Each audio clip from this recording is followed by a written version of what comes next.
Hi, everybody. Chief Meteorologist Eddie Garcia here in the KOB Weather Center. Very excited to bring you a look at the upcoming Thanksgiving holiday and the travel conditions with a big storm on the way. Helping me is the KOB4 forecast team.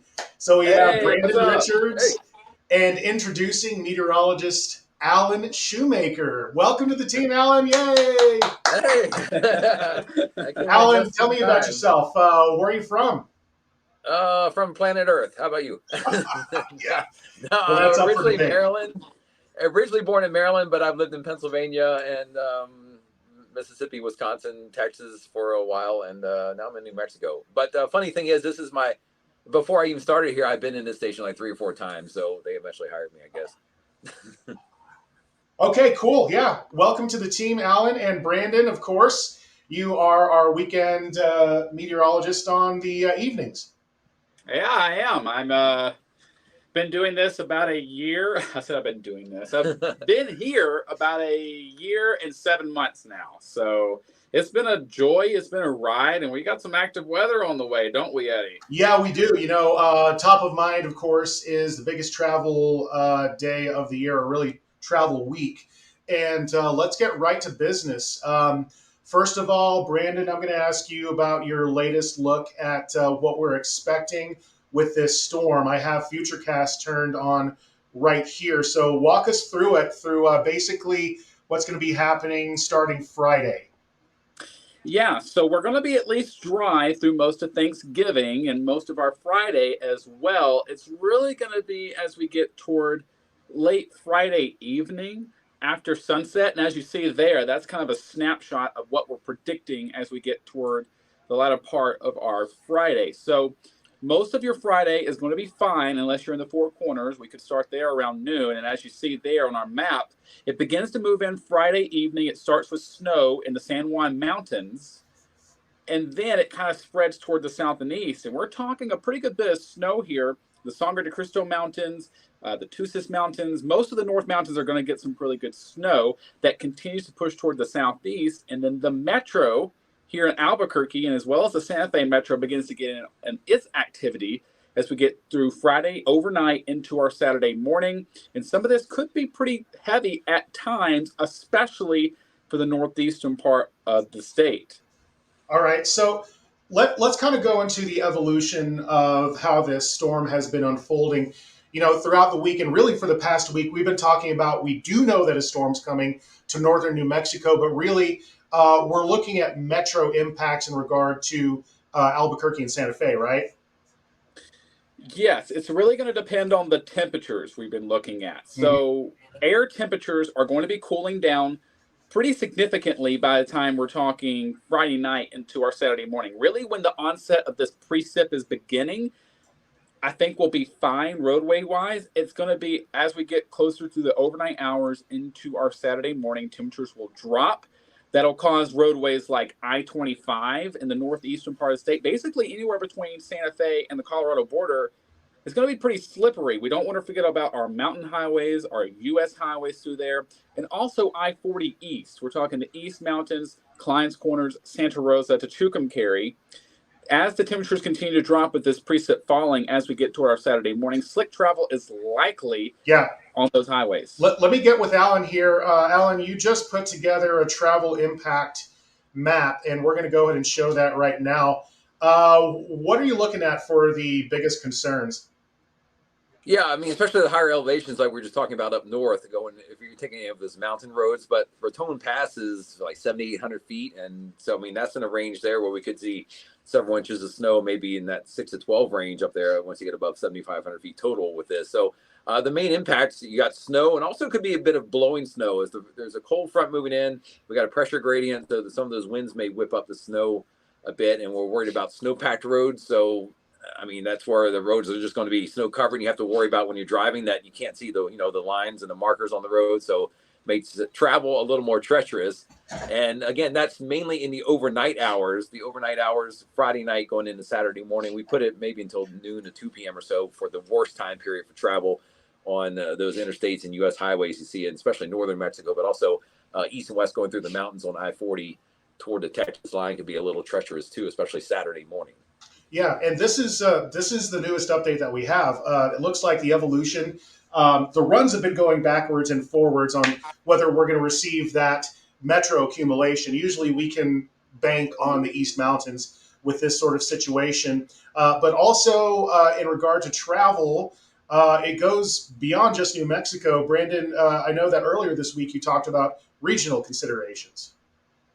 Yeah, so the thing behind the reason why I did that was a lot of people here travel via car. We know people travel by plane, but locally, we do have people that travel to Denver. We have people who travel through southern Colorado, Arizona, Utah, even western Texas. And that's going to become important when we get to the point of this evolution of the system, because roadways are going to be critical for people who are going to be traveling, maybe even back from seeing family from Thanksgiving. And the weekend is usually the time that people do that.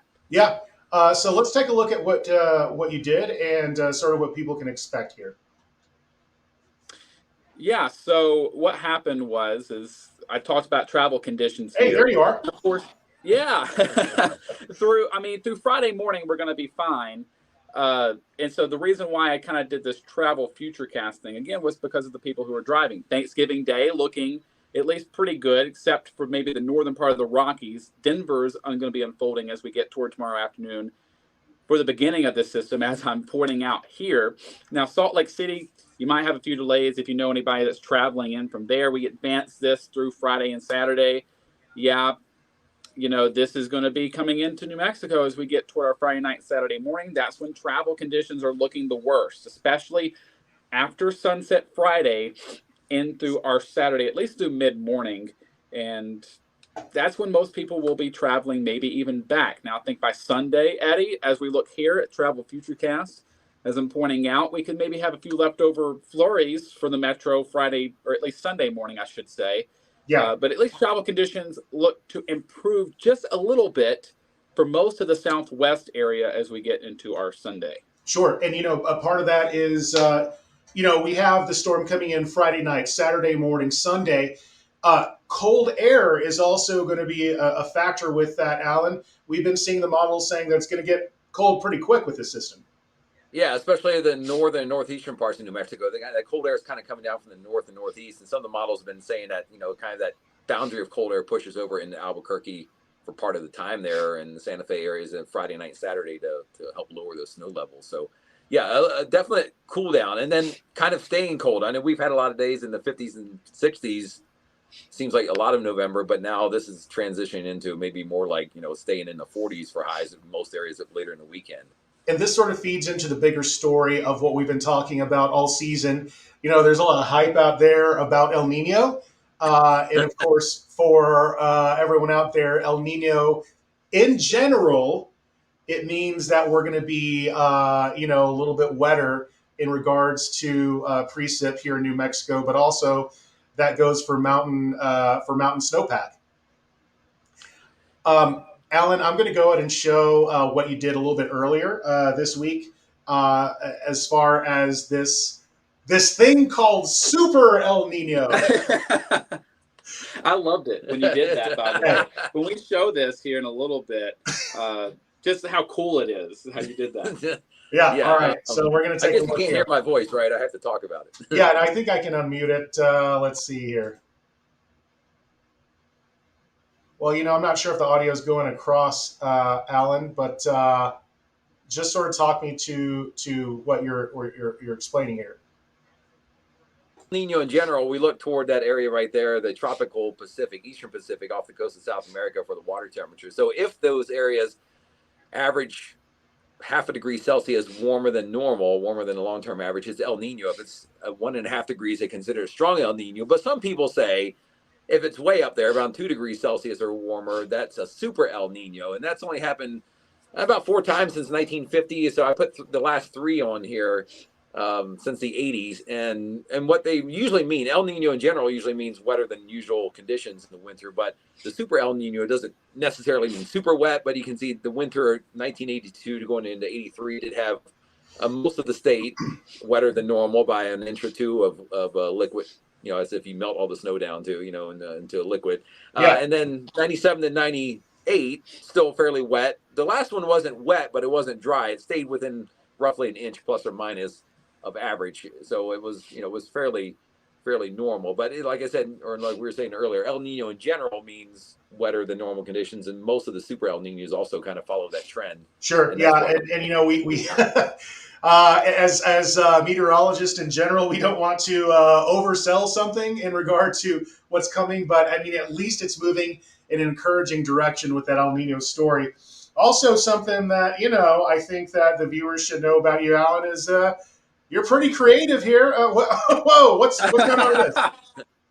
Yeah, that's me riding a meteoroid toward Earth during a meteor shower. This was basically and I burned up. burning up into Earth. Oh man, yeah, that was you explaining this past Friday's meteor shower. Yeah, there is another meteor shower peaking about mid-November, like the 14th, 15th. So we'll have to get creative for that one too. Gotcha. Well, thank you so much, guys, for getting together and explaining this upcoming storm. We get to see Alan in outer space. Again, welcome to the team, Alan. We're so happy you're here. Thank you. We're going to continue to give you the latest coverage and what we're expecting when it comes to this incoming storm for Thanksgiving. So, as always, keep it on KOB and KOB.com. And don't forget to download our handy-dandy KOB4 weather app. It is free, and it is at any sort of app store that you choose to go to. Other than that, keep it here, and we will be updating you every step of the way.